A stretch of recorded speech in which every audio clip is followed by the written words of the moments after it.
तर नमस्कार मित्रांनो, आज अमन जमादार कबनूर यांचा आज वाढदिवस. त्यानिमित्तानं त्यांचा काल फोन आला होता की सर, आपल्या सहारा सेवाश्रम आणि पुनर्वसन केंद्रामध्ये आम्ही भेट देणार आहे. आणि त्या पद्धतीने ठरल्याप्रमाणे ते आपल्या संकुलाला भेट दिली. आणि खरं तर येताना त्यांनी मुलांना खाऊ, राशन म्हणजेच कडधान्य, डाळी, गहू, तांदूळ असं सगळं घेऊन आले होते. आले, त्यांनी सगळं ते साहित्य ठेवलं आणि बघून एकदम भारावून गेले की आपल्या इथं अशी चांगली मुलं आहेत.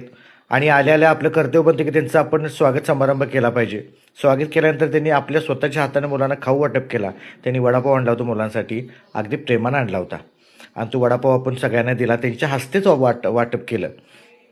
मुलं अगदी सुखानं, समाधानानं आणि अगदी मजा घेऊन ते खाल्ली. ते खावी तोपर्यंत मी म्हटलं चला मी तुम्हाला शाळा दाखवतो. शाळा दाखवत असताना त्याला किचन, हॉल वगैरे सगळ्या गोष्टी दाखवल्या.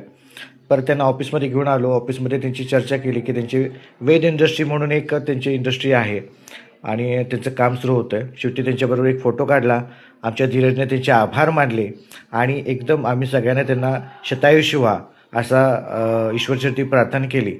आणि ते खुश झाले, एकदम खुश झाले की त्यांच्या डोळ्यात एकदम म्हणजे पाणी